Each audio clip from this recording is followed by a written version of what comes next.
Okay, अस्सलाम वालेकुम रहमतुल्लाहि व बरकातुहू। उम्मीद करता हूँ आप लोग खैरियत से होंगे और जो है मेरी स्क्रीन आप लोगों को विज़िबल भी हो गई होगी। तो स्टार्ट करते हैं क्लास को। मैंने जो आप लोगों को कुछ असाइनमेंट्स दिए थे, आज हम उस असाइनमेंट्स को बना के चेक करेंगे कि ये असाइनमेंट किस तरीके से बनेंगे, क्योंकि जो असाइनमेंट्स थे उनके ऊपर कुछ लिमिटेशंस थी। हमने एरे का टॉपिक पढ़ा था और एरे के टॉपिक पर ही हमने जो है वो ये सारे असाइनमेंट्स आपको जो है वो दिए थे। तो देख लेते हैं कि हमने कौन कौन से असाइनमेंट्स आप लोगों को दिए थे और उनको किस तरीके से बनाना था। ठीक है, वीडियो को मैं रिकॉर्ड कर रहा हूँ और आप लोगों को मिल जाएगी इंशाल्लाह।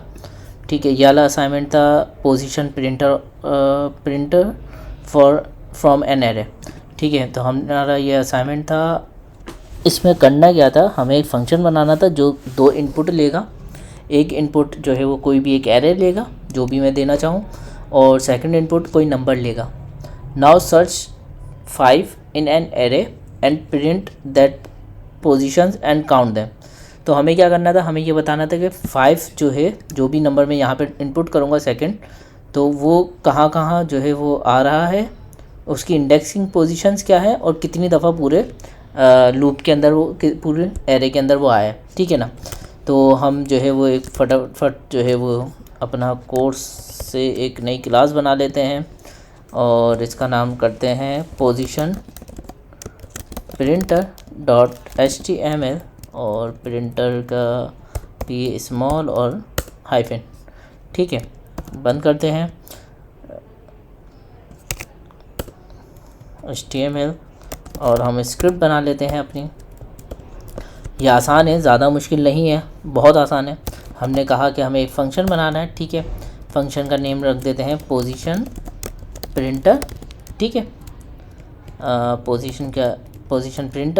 पोजीशन प्रिंटर में हमने बोला कि हम एक एरे लेंगे। एरे को हम यहाँ पे डिफ़ाइन कर देते हैं ARR से, और कोई भी निडल।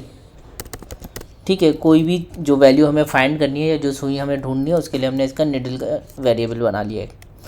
ठीक है, अब इस फंक्शन को आएंगे और इस फंक्शन में हमें करने क्या है, पहले एक बार फिर देख लेते हैं कि एक एरे दूंगा और उस एरे को सर्च करना है, उसके अंदर वैल्यू सर्च करनी है। फॉर एग्जांपल 5 देता हूँ। हम इसी को कॉपी कर लेते हैं ताकि ये हमें याद रहे। ठीक है, अच्छा, हम यहाँ पे इस फंक्शन को कॉल कराएंगे पोजीशन प्रिंटर। इसको पहला एरे पास करेंगे और इसमें हम 5 पास कर देंगे सेकंड वैल्यू, जो हमें सर्च करना है कि भाई आप 5 को ढूंढें कौन कौन से इंडेक्सिंग पे 5 की वैल्यू है और कितनी दफ़ा 5 अक्कर हुआ है। ठीक है ना, कितनी दफ़ा 5 आया है हमारे पास एक एरे के अंदर। तो हमें क्या करना है, हमें फोर लूप इस्तेमाल नहीं करना, हमें वाइड लूप इस्तेमाल नहीं करना। हम फोर ईच का इस्तेमाल कर सकते हैं, मैप का इस्तेमाल कर सकते हैं, फाइंड का इस्तेमाल कर सकते हैं, फ़िल्टर का इस्तेमाल कर सकते हैं। ठीक है, तो ये सारी चीज़ें हम कर सकते हैं। तो इसमें कोई पाबंदी नहीं थी, सिर्फ हमें फोर एंड वाइल पे पाबंदी थी। ठीक है, तो हम वापस आते हैं और हमने जो है वो यहाँ पे एक एरे रख लिया। हमने एक फ़ंक्शन बना लिया, उसको पहला पैरामीटर एक एरे पास कर दिया, वो हमें यहाँ पे ARR वेरिएबल में मिल जाएगा। 5 हमने पास कर दिया, 5 हमें निडल में मिल जाएगा। निडल मतलब वो सुई जो हमें ढूंढनी है। ठीक है, अच्छा, और अब इसको जो है वो करते हैं। अब हमारे पास 2 तरीके, हम मैप से भी कर सकते हैं और फोर से ईच से भी कर सकते हैं। क्योंकि मैप जो है वो हमारे पास वैल्यू को रिटर्न, एक नया एरे रिटर्न करता है। तो अगर हम वो ना करें तो हमारे लिए सबसे ज़्यादा सूटेबल है फोर ईच, क्योंकि हमें जस्ट लूप कराना और कोई एरे हमें रिटर्न में नहीं चाहिए। तो मैं यहाँ पे जो है वो फोर ईच का इस्तेमाल करूँगा। ठीक है, हम यहाँ पे फोर ईच का इस्तेमाल करते हैं। फोर ईच में जो है वो एक फ़ंक्शन पास कर देते हैं, फंक्शन, और फंक्शन के अंदर आपको पता है कि एरे का हर नंबर मिलेगा। एक नंबर ले लेते हैं, इस एरे में से हर दफ़ा एक नंबर हमें यहाँ मिलेगा। ठीक है, और उसकी नंबर की इंडेक्स मिलेगी। ठीक है, तो हम मैच करना है हमें, इफ़ नंबर अगर बराबर है, आप == भी लगा सकते हैं, == भी। मैं स्ट्रिक्टली जो है वो वेरीफाई कर रहा हूँ ताकि कोई भी स्ट्रिंग की वैल्यू ना मिले हमें। और अगर वो बराबर है निडल के, निडल कौन सी, ये वाले नंबर 5 के बराबर है, तो आपने क्या करना है, आपने कंसोल डॉट लॉग और उसकी वैल्यू प्रिंट करानी है। ठीक है, सिंपली वैल्यू प्रिंट करानी थी। तो वैल्यू प्रिंट कराने के लिए हम क्या करेंगे, हम सिर्फ कंसोल कर सकते हैं। ठीक है, हम क्या कर सकते हैं, हम कंसोल कर सकते हैं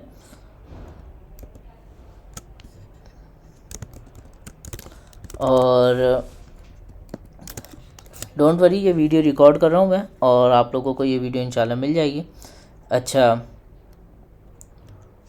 फाउंड और डॉलर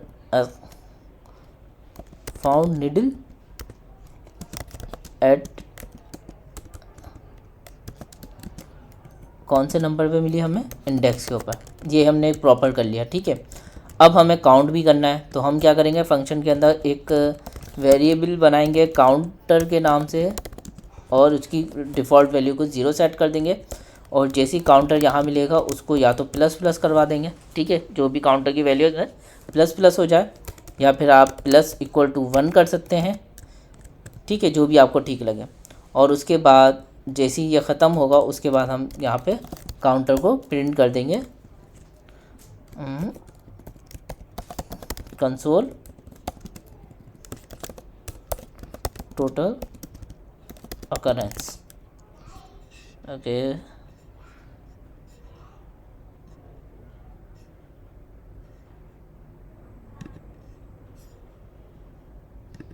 occurrence। ठीक है, और इसके आगे सेमीकोलन लगा देते हैं और अब इसको प्रिंट करके देखते हैं हुआ क्या है। और इसको चला देते हैं हम अपने ओपन विद लाइव सर्वर करते हैं इसको। ठीक है, ये हमारे पास यहाँ पे आ गया है और इसको जो है वो हम अपने कंसोल में जाएंगे। हमें 5 मिला 2 इंडेक्स पे, 5 मिला हमें 5 की इंडेक्स पे और 5 मिला हमें 8 की इंडेक्स पे एंड टोटल प्रिंट ही नहीं हुआ हमारे पास। और वो देखते हैं टोटल प्रिंट क्यों नहीं हुआ। ओके, काउंटर किया हुआ है हमने कंसोल डॉट लॉग करना था हमें। ठीक है, तो हम कंसोल डॉट लॉग करेंगे तो टोटल अक्वारेंस कितनी हुई, 3 हुई। सिंपल सा आपका ये असाइनमेंट था, पहला असाइनमेंट। तो यहाँ पे कोई प्रॉब्लम आप लोगों को, ठीक है, हमने यहाँ पे इसका काउंटर यहाँ पे इंक्रीज़ करते जा रहे हैं और यहाँ पे कंसोल प्रिंट करते जाते हैं कि कौन कौन सी इंडेक्स पे हमें 5 मिला। तो 5 मिला 0 0 1 2, सही है। 2 पे, फिर 3, फिर 4, फिर 5 की इंडेक्स पे 5 मिला, फिर 6, फिर 7, फिर 8 इंडेक्स में मिला। अगर मैं इसकी जगह कर देता हूँ कोई और नंबर उठा लेते हैं, जैसे मैं इसको कहता हूँ कि भाई 8 बताएं, 8 कौन सी इंडेक्स में मिला, तो वो बोलेगा 8 की इंडेक्स है 6 और अकरेंस टोटल 1 है। ठीक है, अब मैंने 8 को जो है वो यहाँ पे भी 8 डाल दिया, एक और 8, 2 8 हो गए। तो इसने दोनों की पोजीशन बता दी मुझे और दोनों की टोटल अकरेंस बता दी कि दोनों कितनी दफ़ा जो है वो रिपीट हुआ है नंबर। ठीक है, यहाँ तक कोई प्रॉब्लम आप लोगों को?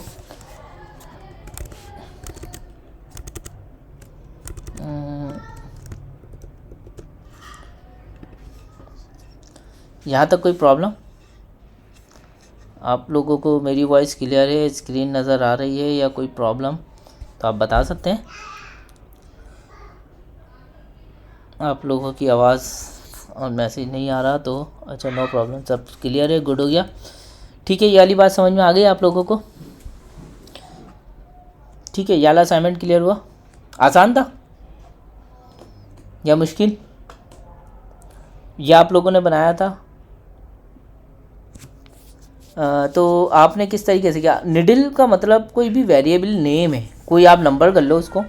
निडल का मतलब मैंने इसलिए रखा था कि याद रहे कि ये वाली सुई सर्च करनी है, दैट्स इट। आप कोई और नंबर वेरिएबल का नेम चेंज कर लो, कोई फ़र्क नहीं पड़ता। 2 पैरामीटर इनपुट में लेने तो आप ज़रूरी नहीं है कि आप जो है वो HTML के इनपुट से उठाओ, आप डायरेक्ट फंक्शन के अंदर भी रख सकते हो कि फंक्शन को आप कोई भी इनपुट दे सकते हैं। जैसे मैंने यहाँ पे किया है, मैंने यहाँ पे किया 2 इनपुट्स लिखे थे, तो 2 इनपुट्स जो है वो मैंने एज अ पैरामीटर पास किए हैं फंक्शन को डायरेक्टली। तो जब मैं फंक्शन को कॉल करा रहा हूँ तो मैंने ये पास कर दिया। अब अगर मैं इसके साथ ये करूँ कि भाई आप 5 को भी प्रिंट करें तो दोनों के रिज़ल्ट आ जाएंगे। ठीक है, जब मैंने 8 को प्रिंट किया तो 2 दफ़ा है, 5 को प्रिंट किया तो 3 दफ़ा है। ठीक है, बात समझ में आई आप लोगों के?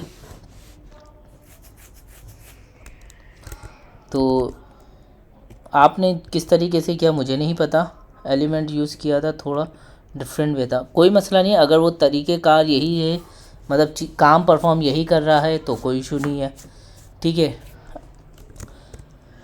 क्योंकि एक चीज़ को करने के 1000 से ज़्यादा तरीके मिल जाएंगे आपको। ओके, एंड में मैं आपको दिखाता हूँ कि मैंने क्या किया है। टोटल ये फंक्शन है यहाँ से लेके यहाँ तक, ये फंक्शन ख़त्म हो गया। यहाँ पे फंक्शन कॉलिंग हो रही है, फंक्शन को हम कॉल करा रहे हैं, 2 दफ़ा कॉल कराया फंक्शन को, 2 अलग अलग एरे देके, ठीक है। बात समझ में आ गई। और ये पहला जो एरे है वो हमें यहाँ मिलेगा, इसमें यहाँ पे हमें जो फाइंड करने वाला नंबर है उसको हमने एक इंटीजर का नाम दे दिया। यहाँ पे एक काउंटर क्रिएट कर लिया, काउंटर वेरिएबल जो काउंट करेगा कितनी दफ़ा अकर हुआ है। एरे को फॉर ईच के साथ जो है वो लूप कर दिया, आइट्रेट कर दिया। आइट्रेट करके हमने फंक्शन बनाया। फंक्शन में अब आपको पता है एरे में से एक एक वैल्यू इस नंबर में मिलती जाएगी और उसकी इंडेक्स यहाँ मिलती जाएगी। अब आपने एक इफ़ लगाया कि अगर जो नंबर यहाँ मिला है वो बराबर है इस नंबर के, तो उसका एक काउंटर बढ़ा लो कि भाई एक दफ़ा काउंट हो गया, मिल गया, और कंसोल के ऊपर प्रिंट करा दो। जस्ट इतना सा काम था, और एंड के अंदर जितना भी काउंट हुआ है, काउंटर मिला है, वो सारा इंक्रीज़ हो जाएगा, मतलब वो प्रिंट हो जाएगा आपका। That's it. तो ये एक छोटा सा असाइनमेंट था हमारा, जो कंप्लीट हुआ हमारा, और आसान भी बहुत था। मैं नहीं समझता मुश्किल था, लेकिन अगर आपको थोड़ी प्रॉब्लम हुई है तो बहुत अच्छी बात है। अगर आपने सोचा है और आपको प्रॉब्लम हुई है, मुश्किलात आना इस चीज़ की निशानी है कि आप सही मंजिल पे जा रहे हो, ठीक है। अगर आप सही मंजिल की तरफ हैं तो मुश्किलात आती हैं। एंड में मेरा असाइनमेंट देखिएगा जी, ठीक है, बिल्कुल आप मुझे याद ज़रूर दिलाइएगा, मैं भूल जाता हूँ, ठीक है। बिल्कुल एंड में जब मैं तीनों असाइनमेंट कर लूँगा तो आपका असाइनमेंट देख लूँगा, आप बताइएगा कौन सा देखना है, ठीक है।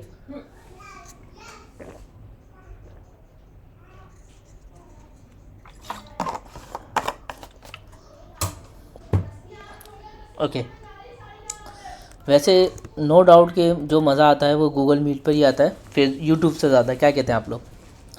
सर मेरा तो अभी तक नहीं बना MCQs वाला, मैंने खुद से करा यार। बेस्ट तो बहुत अच्छा है, लेकिन बस उन बच्चों की वजह से हमें रिकॉर्डिंग देनी पड़ रही थी। और यूट्यूब पे वॉइस भी क्लियर आती है, यूट्यूब पे वीडियो भी बहुत साफ़ आती है, मतलब वीडियो तो स्क्रीन रिकॉर्डिंग है खैर, लेकिन वॉइस बहुत क्लियर होती है। इंटरनेट का इशू नहीं होता, भले कितना भी हो। वो वीडियो डिले हो जाती है थोड़ी सी, मतलब जहाँ पहले 20 सेकंड का डिले आ रहा था वहाँ 50 सेकंड का डिले आ जाता है, या 1.5 मिनट का डिले आ जाता है।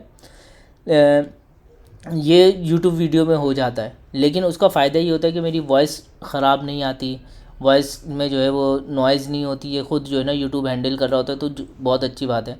लेकिन जो लाइव आपका पढ़ने का मज़ा है, जैसे मैंने सवाल पूछा आपने फ़ौरन से जवाब दे दिया, मैसेज कर दिया, या माइक खोल के आपने फ़ौरन सवाल कर लिया, वो एक अच्छी चीज़ होती है जो हमें यूट्यूब पे नहीं मिल पाती। और लेकिन यूट्यूब का एक फ़ायदा ये भी है कि आपको रिकॉर्डेड लेक्चर मिल जाते हैं, ताकि बाकी स्टूडेंट्स को, क्योंकि जब मैं देख रहा था, मैंने कई लास्ट वीडियोस करी, तो वीडियोस के जो वॉच टाइम, मतलब टोटल व्यूज़ थे 25, 26, 30, 22, 25, 30 तक जा रहे थे। लेकिन जब 1-2 दिन बाद देखता हूँ तो मैं उसके व्यूज़ जो है ना वो 50-60 हो जाते हैं। उसकी वजह ये होती है कि स्टूडेंट्स बाद में आके भी देख रहे हैं, मुझे आइडिया है इस चीज़ का। कुछ स्टूडेंट बाद में आके वो वीडियोस को देख रहे हैं, जिसकी वजह से जो है वो हमें तादाद, मतलब व्यूज़ मिल रहे हैं, ठीक है।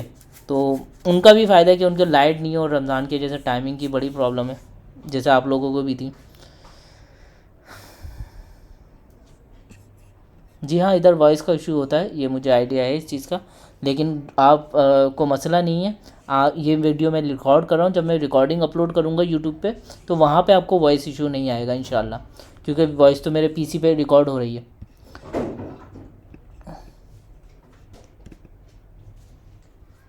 जी हाँ, बिल्कुल, जो मीट पे पंक्चुअल थे वो वहाँ पर भी पंक्चुअल है, ये तो है, मैंने नोटिस किया है। लेकिन कुछ स्टूडेंट थे जिनको लाइट के इशू की वजह से जो है वो कट गए। खैर नेक्स्ट पेज में ऐसा नहीं होगा। मेरी लाइट नहीं जाती अब सर, आप वापस मीट पर करें, मेरी परफॉर्मेंस भी बेकार हो गई है सर, हमेशा अधूरा रह जाता है मुझसे असाइनमेंट। लाइव में फ़ायदा होता है कि आपसे डायरेक्ट पूछ लेते हैं। जब भी ये जो है मैं गूगल मीट का सेशन जो है वो डेली वीकली कर रहा हूँ, संडे टू संडे, ताकि आप लोगों के पूरे हफ्ते की जो है वो चीज़ें वो कवर हो सकें, ठीक है।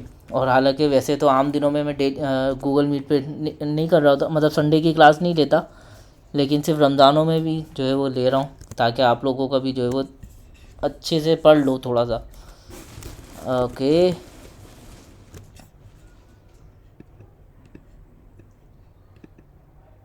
हाँ यही सोचा मैंने, बिल्कुल यही सोचा अफ़ान, कि मीट पर, गूगल मीट पे क्लास लूँगा और फिर उसको जो है ना वो अपलोड कर दूँगा यूट्यूब के ऊपर, क्योंकि वो ज़्यादा अच्छा है, ये तरीका भी अच्छा है और यही मैं 2-3 दिन से सोच भी रहा हूँ। ठीक है, तो इंशाल्लाह आगे के दिनों में यही करेंगे हम लोग, और फिर वो रिकॉर्डेड लेक्चर जो है मंथ के एंड में या बेच के एंड में जो है वो रिमूव कर देंगे इंशाल्लाह। अच्छा, अब आते हैं सेकंड असाइनमेंट की तरफ। पहला वाले में किसी को कोई प्रॉब्लम नहीं है, अगर प्रॉब्लम है तो पूछ लें, कोई इशू नहीं है।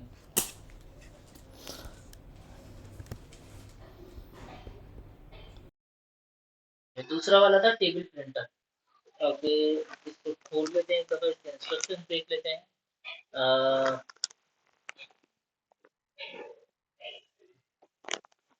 यहाँ पे तो एक पेज ही नहीं खुल रहा, तो आपको वॉइस क्या सही आ रही होगी मेरी? वॉइस क्लियर है?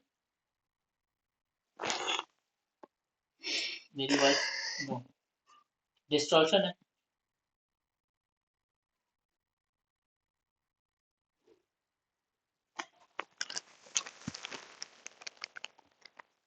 क्योंकि अंदाजा हुआ है मुझे इस चीज़ से कि मेरे पास जो है वो नहीं खुल रहा। अच्छा, यहाँ पे भी एक टेबल प्रिंटर है, और इसमें ये था कि हमें फोरिच और मैथ यूज़ कर सकते थे सिर्फ, और हमें सिर्फ 2 इनपुट लेने हैं, एक ये कि कौन सा टेबल प्रिंट करना है और उसकी लेंथ क्या होगी। ठीक है, तो हम एक फटाफट जो है वो एक नई फाइल बना लेते हैं, और उस फाइल को कर देते हैं table dash printer dot H T M L. ठीक है, इसको बंद करते हैं, इसको खोल लेते हैं, टेबल प्रिंटर आ गया, स्क्रिप्ट बना लेते हैं, और स्क्रिप्ट को जो है वो फंक्शन बना लेते हैं।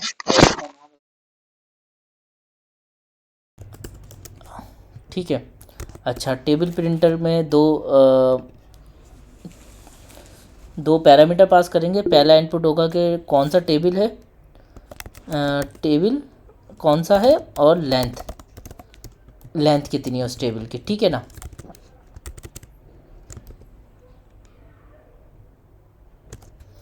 मेरा माइक हिल रहा है, माइक बंद हो गया, मेरा माइक बंद हो गया था ऑटोमेटिक। वॉइस ज़्यादा हो रही है?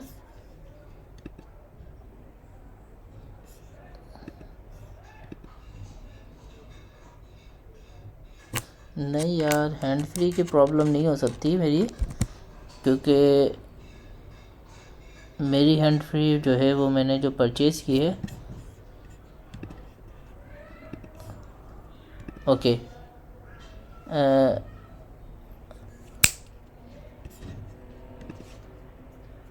आपने हैंड फ्री लगाई थी तो कहाँ से चलेगी? लैपटॉप से कनेक्टेड थी मेरे। अच्छा, और तुम्हारी वीडियो की आवाज़ इसमें चली गई। सच में? नहीं, कनेक्ट ही नहीं होने वाला। तो कनेक्ट ही नहीं हुई तो क्या? तभी तो डिस्टॉर्शन आ रही थी। मैं मोबाइल चेक कर रही थी, तो मोबाइल से कनेक्ट। मुझे तो बताओ, इशारा दो करो। बोल तो रही थी, बोला तो हाथ लगा देता बंदा, टांग पे हाथ लगा देता है। अब आपको वॉइस क्लियर है?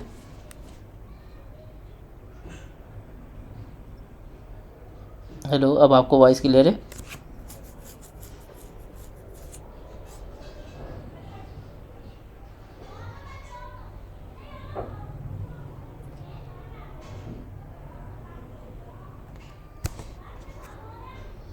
ओके, हाँ मैं ही बता रहा था कि हैंड फ्री का इशू नहीं हो सकता, क्योंकि मेरे पास हैंड फ्री मैंने अच्छी वाली इस्तेमाल कर रहा हूँ।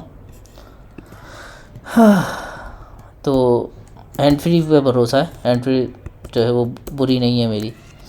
ठीक है, अच्छा, टेबल प्रिंटर हम देखते हैं। टेबल प्रिंटर में हम बताते हैं भाई 2 का टेबल प्रिंट कर दो और 15 तक प्रिंट कर दो। ठीक है ना?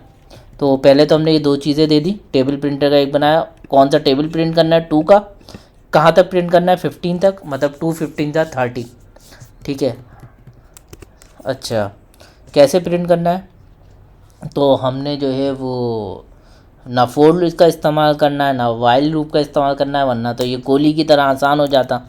क्योंकि अभी हमने पढ़ा नहीं है तो समझ लेते हैं, हमें आता ही नहीं है four and four while, for loop and while loop. ठीक है, अब हम क्या करते हैं, अब हम देखते हैं एक एरे बनाते हैं, एरे।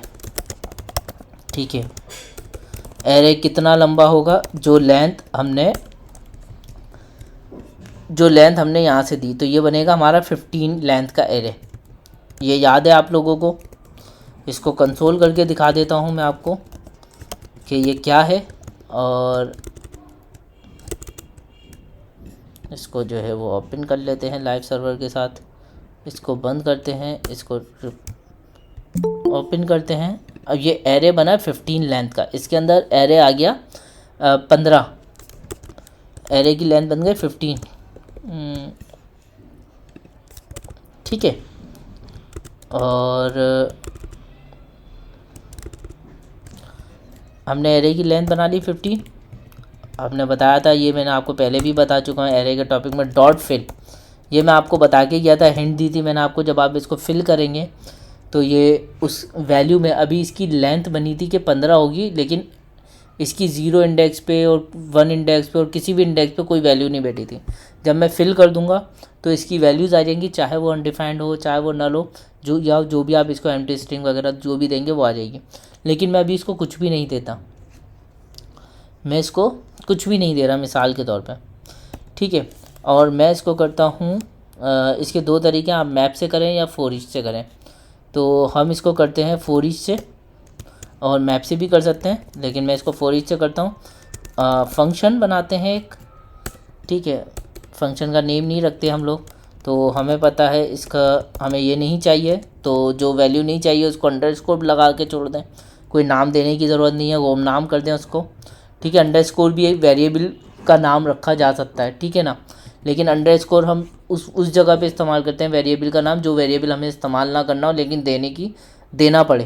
क्योंकि यहाँ पे पहले वैल्यू के अंदर, पहले पैरामीटर में हमें क्या मिलेगा, उस एरे की वैल्यू मिलेगी जो कि हमें पता है एम्प्टी होगी या अनडिफाइंड होगी।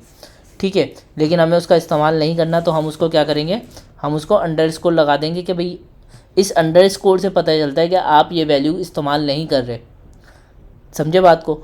जब आप अंडरस्कोर लगा देते हैं किसी पैरामीटर में, किसी वेरिएबल के नेम में, मतलब अगर सिर्फ अंडरस्कोर लगा हुआ है तो वहाँ पे समझा जाता है कि आप इस वैल्यू को इस्तेमाल नहीं करेंगे इस फंक्शन में।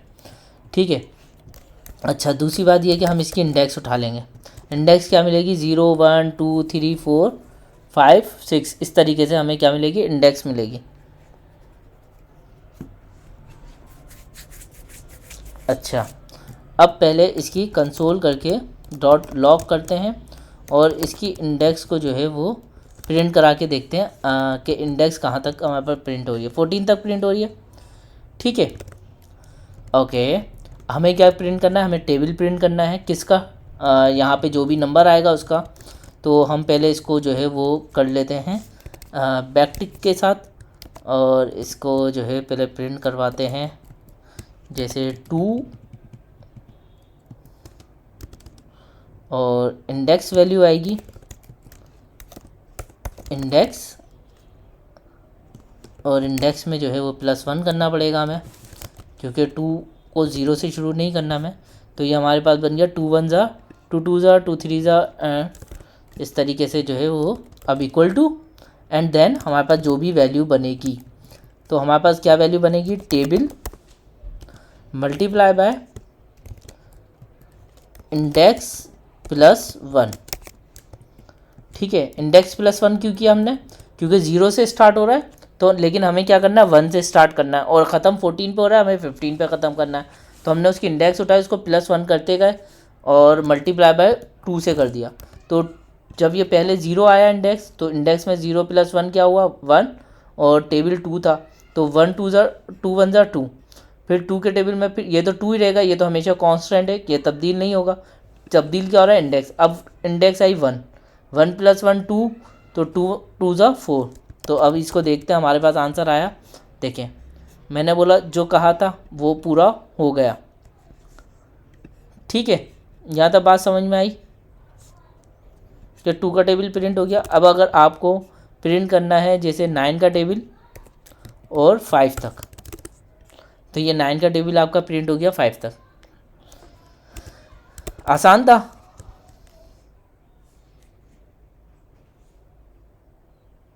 इतना सन्नाटा क्यों है भाई? मेरी वॉइस नहीं आ रही या समझ में नहीं आया, सब ऊपर से चला गया?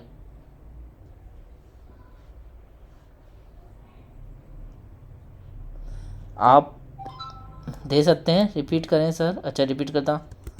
अच्छा देखें, अगर ये 9 का टेबल है और आप इसको 500 टाइम प्रिंट्स करना चाह रहे हैं ना, तो आप वो भी कर सकते हो। ये देखो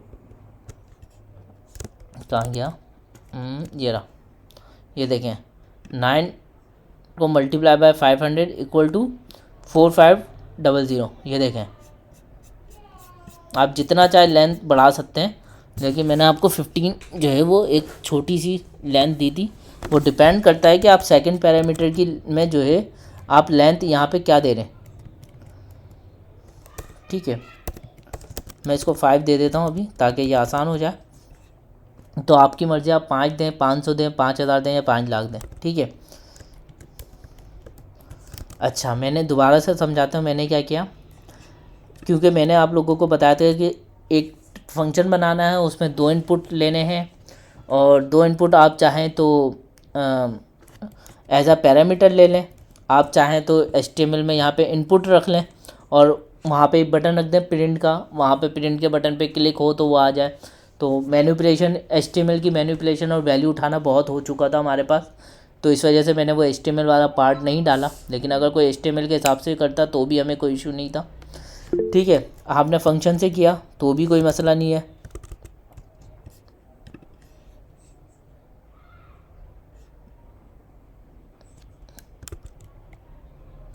ठीक है, तो हमने क्या किया कि ये फंक्शन बनाया। फंक्शन में 2 पैरामीटर लिए। पहला पैरामीटर बताएगा कि कौन सा टेबल प्रिंट करवाना है, दूसरा पैरामीटर बताएगा कि कहाँ तक प्रिंट करवाना है, मतलब कितनी लेंथ होनी चाहिए, कौन सा टेबल है और कौन सी कहाँ तक प्रिंट होगा, लेंथ कितनी है। तो अब हमें पता है कि अगर हम सब चीज़ हटा दें, अगर हम सब चीज़ें हटा दें तो हमें ये चीज़ पता है कि ये जो है create an array with length, ये एक एरे जो है वो क्रिएट कर रहा है एक लेंथ के हिसाब से, जितनी भी लेंथ आएगी। हमें पता है, हम ये पहले भी कर चुके हैं कि अगर एरे को एम्प्टी क्रिएट करेंगे तो जितना चाहे बड़ा बना सकते हैं, लेकिन अगर आप उसमें 4 दे दें तो ये कांस्टेंट है, अब आप उसमें 4 वैल्यूज़ ही इंसर्ट कर सकते हैं। अब यहाँ पे अगर 15 14 दे दें तो 14 वैल्यूज़ इंसर्ट कर सकते हैं। और अगर आप यहाँ पे डायनामिक कोई वेरिएबल दे दें तो जब भी ये आएगा तो जितनी लेंथ होगी उतना वेरिएबल एक क्रिएट हो जाएगा। ठीक है, तो यहाँ पे एक एरे क्रिएट हो जाएगा उतनी ही लेंथ का जो लेंथ इस पैरामीटर में हमने पास करी है। ठीक है, जैसे ही वो क्रिएट हुआ तो हमने चेनिंग ऑपरेटर लगाया, मतलब डॉट लगा के हमने उसको फिल किया। फिल क्या काम करता है कि आपके जो वो एरे था, अगर मैं यहाँ से फिल हटा दूँ मिसाल के तौर पे, तो आप देखें ये कौन सा ब्राउज़र है, ये ला। देखिए मेरे पास कुछ भी प्रिंट नहीं हुआ, क्योंकि वो एरे एक क्रिएट तो हुआ लेकिन उसके अंदर वैल्यूज़ नहीं थी। उसकी लेंथ 15 हो सकती थी पर उसके एलिमेंट अभी तक आए नहीं थे।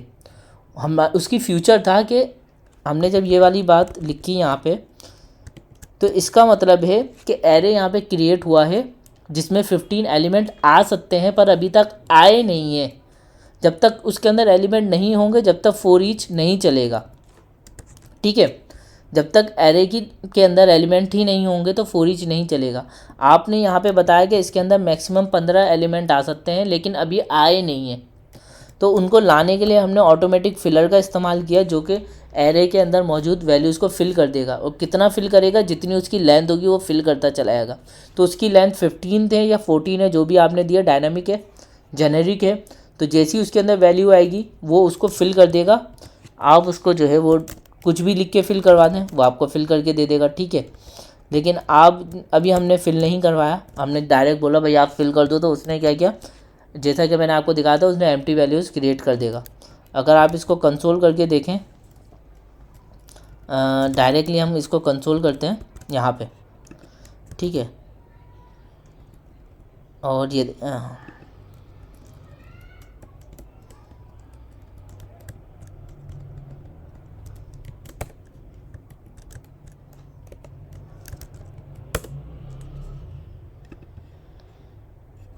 ओह सॉरी, लेंथ का वेरिएबल मैंने यहाँ लगाया नहीं, और लेंथ यहाँ पे उसको पता ही नहीं है। देखें 10 के ऊपर क्या किया उसने, 10 अनडिफाइंड वैल्यूज़ जो है वो उसने क्रिएट कर दी। लेकिन अगर मैं इसको 10 लिख दूँ और फिल ना लगाऊँ तो ये 10 एम्प्टी वैल्यूज़ हैं, ठीक है ना, तो मतलब वैल्यूज़ ही नहीं है उसकी जगह पे। तो अब जब उसके अंदर वैल्यूज़ आ गए, फिर जब मैंने किया उसको, उसके अंदर वैल्यूज़ आ गई, तो अब फॉर ईच काम करेगा। अब फॉर ईच ने काम किया यहाँ पे। अब मैंने उसके फॉर ईच के अंदर फंक्शन पास ऑन किया। पहला पैरामीटर मुझे चाहिए नहीं था वैल्यूज़ का, क्योंकि मुझे पता है कि अनडिफाइंड होंगी वो वैल्यूज़। तो मैंने उसको क्या किया, उस वेरिएबल का नाम ऐसा रखा जो मुझे इस्तेमाल ही नहीं करना, अंडरस्कोर रख दिया। मुझे इंडेक्स के ऊपर नज़र थी मेरी, मुझे इंडेक्स चाहिए थी लूप चलाने के लिए, तो मैंने इंडेक्स लिया, कंसोल लगाया, ये टेबल सिंपल प्रिंट कराएगा 2 इंटू 1। अब यहाँ पे जो है वो इंडेक्स मुझे पहले मिलेगी 0, तो 0 तो हमें प्रिंट ही नहीं करवानी, हमें तो टेबल ही 1 से शुरू करना था। तो मैंने क्या किया, मैंने हर नंबर में 1 प्लस कर दिया, यहाँ भी और यहाँ भी, और नंबर को प्रिंट करवा दिया इंडेक्स से, तो मेरा टेबल प्रिंट हो गया सिंपली। होपफुली कि आपको समझ आई होगी। क्लियर है यहाँ तक?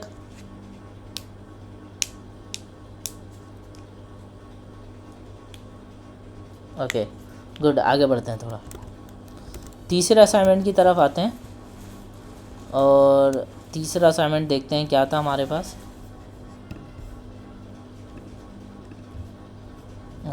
Replace take 3 inputs an array like this, ये एक एरे ले लिया। सेकंड इनपुट 5 है, value that will be replace. अब मैं कहता हूँ कि ये एक एरे है, इसमें से 5 को रिप्लेस कर दो, और ये 10 है रिप्लेसर, कि 10 से रिप्लेस कर दो। तो 5 की वैल्यू जहाँ जहाँ मिलेगी उसको 10 से रिप्लेस करना है, सिंपल। अब इसके लिए जो है वो एक और फाइल बना लेते हैं, एरे रिप्लेसर, ठीक है, .html, और इसमें से ये बंद कर देते हैं, और HTML क्रिएट करते हैं, साइड मेन्यू ऑफ करते हैं, स्क्रिप्ट लिखते हैं, फंक्शन बना लेते हैं। ये सारी चीज़ें करने के बाद हमें क्या है, रिप्लेसर, ठीक है, हमने एक रिप्लेसर ही नाम रख दिया उसका। फंक्शन को कॉल करा लेते हैं, ठीक है। रिप्लेसर में हमने क्या कहा कि हमें 3 इनपुट देने हैं, एक एरे होगा, ठीक है। एरे को अभी फिलअप करते हैं, उसमें कोई भी वैल्यू होगी, फॉर एग्जांपल 5 है, 5 को रिप्लेस करना है 10 से, ठीक है। तो पहले पे 5, फिर 7, फिर कोई भी नंबर, ठीक है। और हाँ, तो मैंने यहाँ पे कुछ थोड़े ज़्यादा 5 डालने की कोशिश करें, एक 5, ये दूसरा, ये तीसरा, और ये चौथा एंड पाँचवा, 5 5 डाले हैं। और 5 को ढूंढना है, मैंने बताया कि भाई इस एरे में से 5 ढूंढो और रिप्लेस कर दो 10 से, ठीक है। तो अब यहाँ पे जो है वो एक एरे बना लेते हैं कि एरे मिलेगा, निडल जो फाइंड करनी है, और रिप्लेस स्ट्रिंग, ठीक है। तो रिप्लेस जिसको करना है, जो रिप्लेस करेगा वो ये आ गया हमारे पास, ठीक है। अब हमें करना क्या है, हमें जो है वो एक रिज़ल्ट के नाम से एक वेरिएबल बनाना है, उसको इक्वल टू करना है। एरे जो हमारे पास आ रहा है उस पर मैप लगाना है। मैप क्यों लगाना है, क्योंकि मैप हमें नया एरे रिटर्न करता है, और हमें जो रिप्लेसर है उससे भी नया एरे चाहिए जो एरे के अंदर वैल्यूज़ को चेंज कर दे, ठीक है। एरे के अंदर वैल्यूज़ को चेंज कर दे,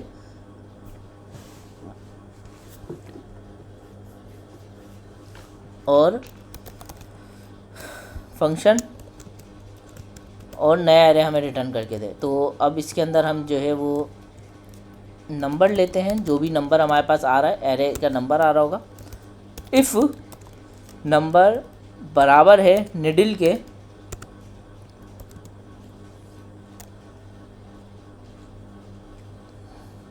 अगर फंक्शन में नंबर बराबर है निडल के, तो आप हमें रिटर्न रिप्लेस नंबर, ठीक है।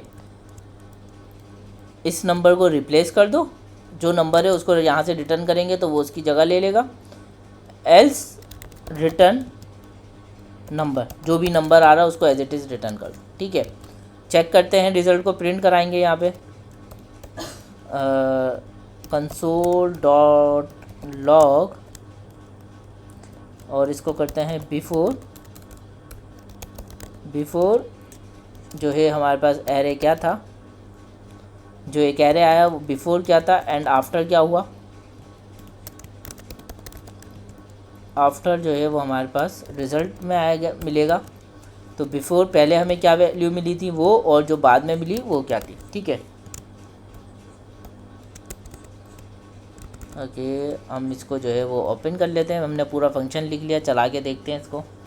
और ये हमारे पास रिज़ल्ट, पहले भी 12 थे, अब भी 12 थे, अंडरस्टूड 12 थे। हमारी लेंथ में चेंज नहीं आना चाहिए था एरे का, क्योंकि हमने रिप्लेस कर रहे हैं, ना कि रिमूव कर रहे हैं, ना कि ऐड कर रहे हैं। तो 5 7 0 पे 5 था, और 4 पे 5 पे 5 था, और 7 पे 5 था, 10 पे और 11 पे 5 था। इसको रिप्लेस करना था। लेट्स सी, 0 पे 10 आया, 5 पे 10 आया, 7 पे 10 आया एंड 10 पे 10 और 11 पे 10। ठीक है, तो सारी वैल्यूज़ रिप्लेस हो गई और हमारा काम भी हो गया। आई थिंक कि मैंने कोई बड़े असाइनमेंट्स नहीं दिए थे, ये अगर मैं आपको समझा रहा था इसलिए थोड़ा टाइम लगा, वरना 5 से 10 मिनट के अंदर ये असाइनमेंट ख़त्म हो जाते। बात समझ में आई?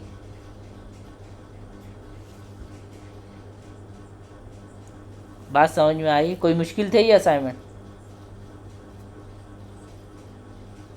हाँ, यही तो मसला है, अफ़ान के दिमाग में नहीं आती ये चीज़ें।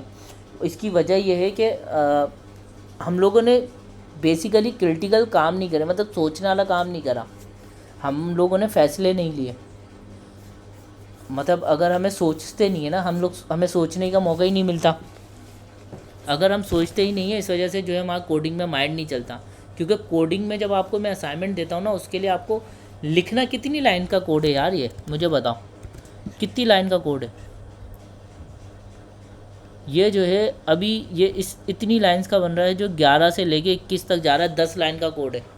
और 11वीं लाइन के अंदर जो है ना वो ये सिर्फ प्रिंटर कॉलिंग हुई है। ये 11 लाइन का कोड है, मैं इससे भी कम में ये कर सकता हूँ। कंसोल को एक लाइन में कर दो, यहाँ से स्पेस रिमूव कर दो, इफ़ और एल्स को जो है वो एक लाइन में लिख दूंगा मैं। ठीक है, तो ये मुश्किल से 5-6 लाइन का कोड है। ठीक है, अब ये 5-6 लाइन का कोड लिखने के लिए मुझे जो है ना वो सोचना है। असल काम मेरा क्या है, मुझे सोचना है। अब सोचने से मेरे दिमाग का जंग हटेगा। और आपको जो सबसे ज़्यादा मेहनत करनी है ना वो लॉजिक बिल्डिंग पे करनी है, सोचने पे करनी है अपने। आप प्रोग्रामर जो है ना टूल सीख के नहीं बनोगे, टूल का इस्तेमाल करके बनोगे। आप और हम सब लोग बाइक तो चलाते ही हैं, ठीक है। बाइक का कौन सा ऐसा टूल है जिसका नाम हमें नहीं पता या जिसके नंबर को हम नहीं पहचान सकते? ठीक है, सारे पानों के नाम पता है, प्लास के नाम पता है, टेस्टर्स के नाम पता है, ठीक है ना। और जो है ना वो टामी शामी ये वो सब पता है हम लोगों को, और हमने खोलते हुए भी देखा है कि कौन सा काम कैसे होता है। लेकिन क्योंकि हमने प्रैक्टिकल नहीं किया और हमने सोचा नहीं है कि उन टूल्स का और किस तरीके से इस्तेमाल कर सकते हैं, तो हम नहीं कर सकते। तो एरे के फंक्शंस आप रट लो तोते की तरह, स्ट्रिंग के फंक्शन रट लो तोते की तरह, लेकिन अगर आप उसकी क्रिटिकल थिंकिंग नहीं कर सकोगे ना भाई जब तक आप उसकी क्रिटिकल थिंकिंग नहीं कर सकते ना, जब तक आप उसकी प्रैक्टिस नहीं करोगे, जब तक आप सोचोगे नहीं इसको किस तरीके से इस्तेमाल करना किया जा सकता है। क्योंकि सारी लॉजिक्स 100% लॉजिक इंटरनेट पे नहीं मिलती आपको। कहीं आपको ऐसी चीज़ें जो है ना खुद से दिमाग से लिखनी पड़ती हैं सिचुएशंस में, कि आपको खुद जो है ना वो पूरे पूरे एल्गो बनाने पड़ेंगे। तो वहाँ पे आपको जो है ना वो सोचना तो पड़ेगा। तो सोचने के लिए आपको प्रैक्टिस करनी पड़ेगी कि सोचते कैसे।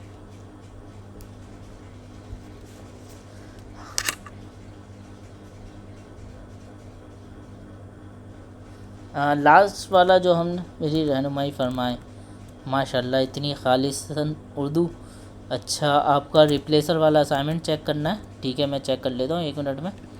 और ये रिप्लेस वाले में हम देखते हैं अफ़ान वैसे तो कराए कम 9 बच्चों ने, ये अच्छी बात है, चेकिंग करना आसान हो जाता है बच्चे कम हो तो। ओके, आपने क्या किया है, आपने एक स्क्रिप्ट उठाई है, ठीक है, इसको कॉपी करते हैं और अपने जो है वो यहाँ जाते हैं, सोर्सेस में जाते हैं और इसको बंद करके यहाँ पे आपका कोड पूरा प्रिंट करते हैं। पहले तो सेव करते हैं और इसको मैं चला के देख लेता हूँ फटाफट। पहले तो क्या आउटपुट आ रहा है। आपने लिए 12 सेम वेरिएबल उठाया, ठीक है। आपने अच्छा नहीं, ये तो मेरे वाले हैं। पहले मैं क्लियर करूँ फिर आपका इनपुट चेक करेंगे। मैं तो समझा आपने। अच्छा, इसको एग्जीक्यूट करा और एक एरे प्रिंट हुआ जिसमें 11 नंबर थे और पता नहीं क्या हुआ है। पहले तो कोड पढ़ते हैं हम। आपने जो है वो एक एरे बनाया 1 2 3 4 5 6 7 8 9 2 4 और 2, ठीक है। वैल्यू टू रिप्लेस 3 को रिप्लेस करना है, ठीक है। यहाँ पे एक दफ़ा 3 आ रहा है, 3 रिप्लेस करना है। रिप्लेसमेंट वैल्यू क्या होगी, 9 होगी, ठीक है। 3 को 9 से रिप्लेस करना है तो बस इसमें चेंज आएगा, बाकी सब चीज़ें वैल्यू सेम रहेंगी, ठीक है। इस कंडीशन में आपने एक वैल्यू लिया एरे, बिल्कुल good. Replacer, replace value, replacement value, ठीक है। आपने किया फॉर ईच, ठीक है। आपने एरे की उस इंडेक्स उठाई, बिल्कुल ये भी तरीका बिल्कुल सही है, और उसमें रिप्लेस करा वैल्यू को और आपने रिप्लेस करी उस वैल्यू को। अगर ये एलिमेंट और ये रिप्लेस वैल्यू मैच कर जाएं तो इंडेक्स के ऊपर जो भी इंडेक्स है उसकी वैल्यू को अपडेट कर दो और एरे को प्रिंट करवा दो, ठीक है। और कंसोल कर दो इस फंक्शन को और ये एरे को रिटर्न कर दो, ठीक है। अब देखते हैं क्या मसला है। तो 3 9 से चेंज हो गया, तो मेरे हिसाब से तो सही हुआ है। इसमें क्या प्रॉब्लम फेस कर रहे हो आप?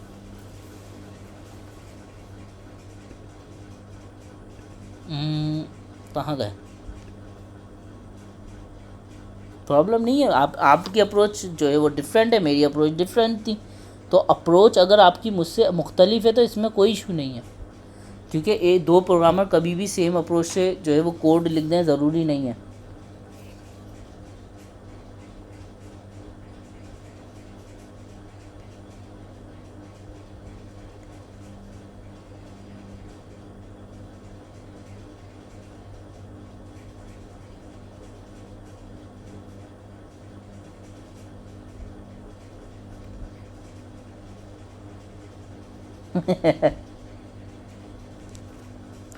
ये आपका एक दिन इन्वेस्ट हो गया। अब आप सोचने में ना, जिन्होंने ये एक दिन नहीं लगाया, आप उनसे एक दिन आगे निकल गए। जिन लोगों ने ये सोचने में एक दिन नहीं लगाया या ये असाइनमेंट ही नहीं किया, तो आप सोच में उनसे एक दिन आगे निकल गए हो, ठीक है। उनको आप तक पहुंचने के लिए एक दिन मज़ीद सोचना पड़ेगा। नेट की हेल्प भी ले सकते हो आप लोग, ठीक है। नेट की हेल्प लेने में कोई इशू नहीं है, लेकिन ये इतने छोटे असाइनमेंट होते हैं कि मैं आप लोगों को चाहता हूँ कि आप सोचें, क्योंकि बड़े उसके लिए जो नेट पे नहीं मिलेंगे असाइनमेंट, उसके लिए भी आपको सोचना पड़ेगा। यहाँ तक हमारी क्लास कंप्लीट होती है। अगर किसी को कुछ और पूछना है तो आप पूछ सकते हैं, इस क्लास के मुताबिक, अगली क्लास के मुताबिक, पिछली के मुताबिक, किसी असाइनमेंट के मुताबिक। वैसे तो मैं सारे करके दिखा चुका हूँ आप लोगों को। लॉजिक बिल्डिंग के लिए प्रैक्टिस करें, पहली चीज़। दूसरी चीज़ ये कि अपने जब आप लैपटॉप पे काम कर रहे हो या आप पीसी पे काम कर रहे हो, तो दूसरी चीज़ ये कि मोबाइल से दूर रखें, गाने नहीं सुने, कान में हैंड फ्री ना लगाएं, ठीक है।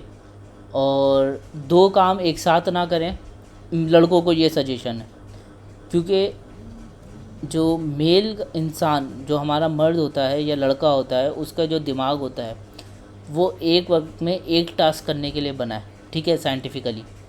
तो जब आप दो काम एक साथ करते हैं तो कभी आप गौर करें कि बहुत कम ही ऐसा होता है कि आप एक साथ दो काम करेंगे तो दूसरे काम की एफिशिएंसी जो है ना वो बहुत कम हो जाती है, ठीक है। जैसे कि आप अगर दांतों में ब्रश कर रहे हैं और कोई आपसे बात कर रहा है, तो उस टाइम आप जो उसकी बात सुन रहे होते हैं ना, सुन के समझने की कैपेबिलिटी आपकी कम हो जाती है, ठीक है। तो एक वक्त में दो काम ना करें, पहली चीज़। दूसरी चीज़ ये कि जब कोडिंग कर रहे हैं तो मोबाइल से दूर रहें। तीसरी चीज़ ये कि बार बार करें काम को। अगर एक असाइनमेंट एक दफ़ा बन गया तो अगले हफ्ते उसको सारे असाइनमेंट दोबारा रिपीट करें और सोचें कि ये मैं अब इसमें जो मैंने पिछली दफ़ा इस्तेमाल किए थे ना, उन चीज़ों से हट के बनाऊँगा दोबारा ये सारे असाइनमेंट। बिल्कुल कर सकती हैं। मैं यहाँ बात कर रहा हूँ अच्छी या बुरी प्रोग्रामिंग करने की नहीं, मैं बता रहा हूँ कि मर्द का माइंड एक वक्त में एक टास्क अच्छा कर सकता है और औरत मल्टीटास्किंग माइंड के साथ होती है साइंटिफिकली। तो औरत एक वक्त में मल्टीपल काम कर सकती है और मर्द एक वक्त में मल्टीपल काम नहीं कर सकता मेंटली, लेकिन वो एक वक्त में एक काम करता है तो उसका फोकस अच्छा होता है। तो इसलिए मैं आप लोगों को सजेस्ट कर रहा हूँ कि एक वक्त में एक ही टास्क करें। तो शराज जी बोलें, माइक ओपन है आप लोगों का आज की क्लास में। तो अस्सलाम वालेकुम सर। वालेकुम सलाम। सर मैं आपसे ये पूछना चाह रहा था, जैसे अभी आपने ये कोर्स जब लॉन्च करा था, उससे पहले मैं सैलानी से पढ़ रहा था हम्म। ऑनलाइन सर इंडिया बैंक से। तो मैं काफ़ी अच्छा हो गया था सही है। जावास्क्रिप्ट वगैरह में। मेरा एक रिदम बन गया था, बिल्कुल एक फ्लो बन गया था और मैं काफ़ी स्मूथ जा रहा था। तो अनफॉर्चुनेटली मेरी क्लास में कुछ मतलब अच्छे अच्छे बच्चे नहीं थे, मतलब बहुत कम थे। तो वो कोर्स मतलब सर ने पॉज कर दिया। तो ठीक है। फिर उसके बाद 2-3 महीने का ब्रेक आया, उसके बाद आपका कोर्स आया तो मैंने इसमें एनरोल करा।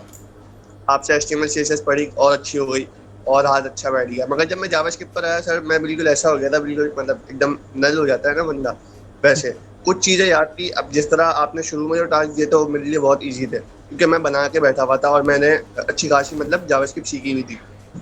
तो मेरा रिवीजन हो जाता। अब जब आप कोई जैसे आप पढ़ा रहे हैं इस तरह मेथड वगैरह, इतनी डिटेल में सर ने पढ़ाया नहीं था। तो अब मैं जब देखता हूँ ना कि आप जिस तरह पढ़ा रहे हैं, बड़े स्मूथली पढ़ाते हैं, समझ में अच्छा आता है, मगर जब मैं टास्क करने बैठता हूँ ना सर, तो पता नहीं, समझ नहीं आता कि करना क्या। आधा से ज़्यादा कर लेता हूँ, या तो माइनर सी गलती होती है, कहीं मैं मार खा रहा होता हूँ, या फिर कोई फंक्शन नहीं चलता, मतलब उधर स्टक हो जाता हूँ। तो मुझे समझ नहीं आता कि ये प्रैक्टिस किस तरह करूँ कि मतलब और मेरी लॉजिक बिल्डिंग मेरी और अच्छी हो जाए और मतलब मैं स्मूथली काम करूँ। तो हमारी। मैं बड़ा पैशनेट हूँ हम्म। कोडिंग में, मगर मुझसे होता नहीं है सर, अक्सर। ओके। ओके, मैं आपको एक बहुत अच्छी जो है वो बात बताने लगा हूँ। यहाँ पे हमारी जो फील्ड है उसके अंदर होती है एक टर्मिनोलॉजी का इस्तेमाल किया जाता है, डक टॉक।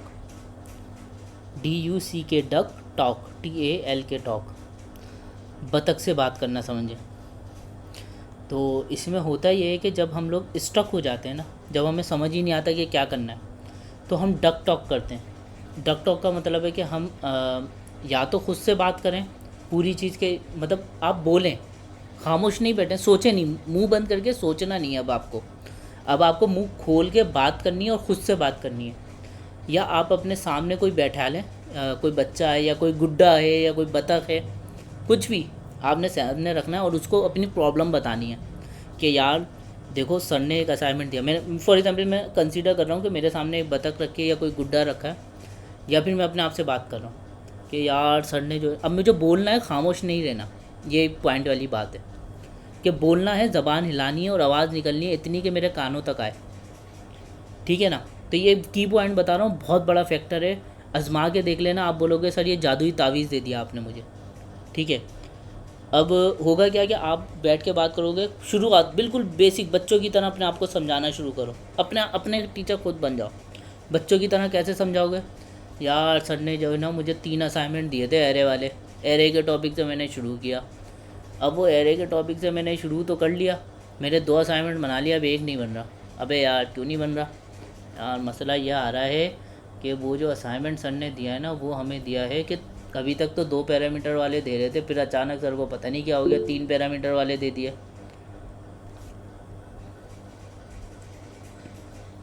फिर जो है वो 3 पैरामीटर वाले सर ने असाइनमेंट दे दिया। अब 3 पैरामीटर में पहला पैरामीटर एरे का होगा, दूसरा पैरामीटर जो है ना वो किसी वेरिएबल का है जिसको रिप्लेस करना, एरे में सर्च करना है, और फिर जो है वो तीसरा पैरामीटर जो है वो उसको रिप्लेस करना है। अब जब आप ये अपने आप से बात करोगे ना, तो आपने इस चीज़ को लिख लिया। ये जब बात करने वाला मकसद होता है ना, ये बात करने का मकसद इसी तरीके से काम करता है जिस तरीके से ये बात आपने पेपर पे लिखी ना, उसी तरीके से आपने अपने से बात करी। तो ये माइंड में इतनी अच्छी तरीके से कैप्चर हो जाता है कि इसके सोल्यूशन मिलना शुरू हो जाते हैं। दूसरी चीज़, आप अभी शुरुआत में हैं, अगर 45 मिनट्स के अंदर कोई असाइनमेंट नहीं बनता या 1 घंटे के अंदर कोई असाइनमेंट नहीं बनता, छोड़ दो। 2 से 2 ढाई घंटे का ब्रेक करो और फिर 1 घंटा दो। एक लगातार 2 घंटे नहीं देने आप लोगों ने अभी। प्रोग्रामिंग कम करो, बार बार करो। प्रोग्रामिंग ज़्यादा करो और दिन में 1 दफ़ा करो, बेकार है, बिल्कुल बकवास है। थोड़ी थोड़ी प्रोग्रामिंग करो और बार बार करो दिन में। एक गोली एक दिन में ली और फिर अगले दिन ले रहे हो तो बेकार है। एक ही गोली को दिन में 3 से 4 दफ़ा लो और बार बार करो। अब टाइमिंग ऐसी बनाओ, जैसे सुबह सहरी के बाद बैठ गए, शाम को इफ्तार के बाद बैठ गए, 2 दफ़ा कर लो। अभी रमज़ान चल रहे हैं, बाद में रमज़ान के बाद 2 से 3 दफ़ा कर लेना। तो मेरी हमेशा वही वाली बात है कि प्रोग्रामिंग कम करो और बार बार करो।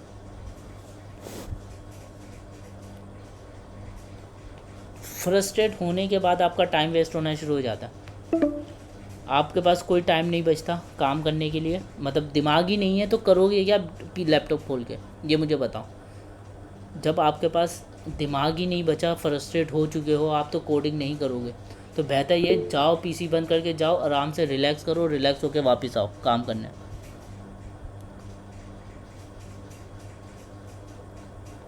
जी बिल्कुल अफ़ान, ये डक टॉक कहलाती है, जो मैंने अभी आपको बताया, जो आप करते भी हो, अच्छी चीज़ है। हाँ शेरार बोलो। सर जब मैं समटाइम्स कोड कर लेता हूँ तो मेरा एक दोस्त है, वो शिलानी से पास आउट हुआ है, अच्छा खासा उसको नॉलेज है, सही है। तो मैं उसको सम बुला लेता हूँ अपने पास, वो मेरा कोड देखता है।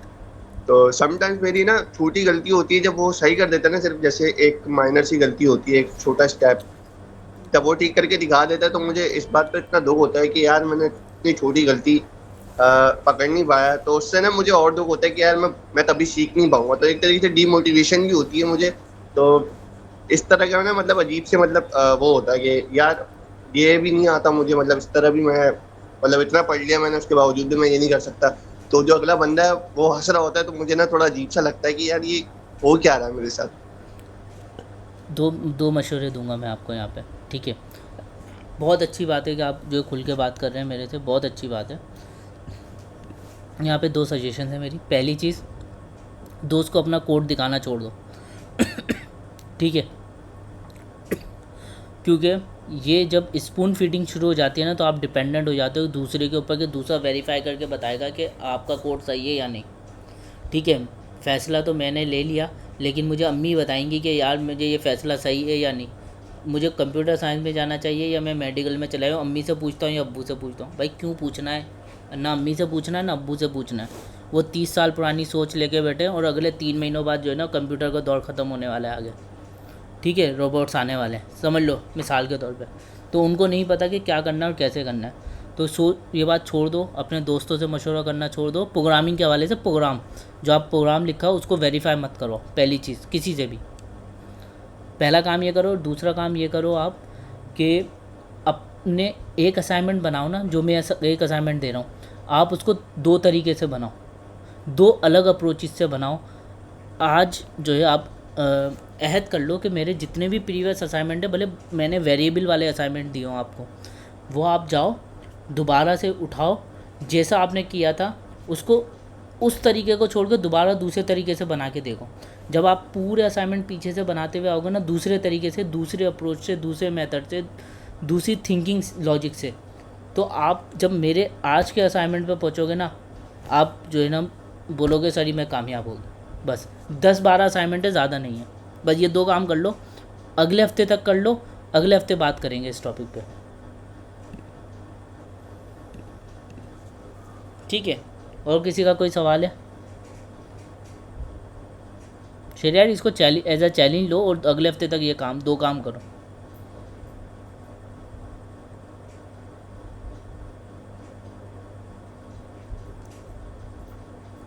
नहीं, नेक्स्ट क्लास जो है वो गूगल मीट पे होगी और यूट्यूब पे रिकॉर्डिंग मिल जाएगी आपको। ओके ओके, अल्लाह हाफिज़, दुआ में याद रखिएगा, अल्लाह हाफिज़। जी हाँ, गूगल मीट पर ही होगी और यूट्यूब पे रिकॉर्डिंग मिलेगी। मुझे भी मज़ा नहीं आ रहा यूट्यूब पे पढ़ाने में, बस रिकॉर्डिंग बच्चों के लिए प्रोवाइड कर दूंगा मैं, क्योंकि उन लोगों को जो है वो चाहिए होती है, क्योंकि लाइट वगैरह की वजह से प्रॉब्लम डिस्टर्ब हो रही थी क्लास। ठीक है, अल्लाह हाफिज़।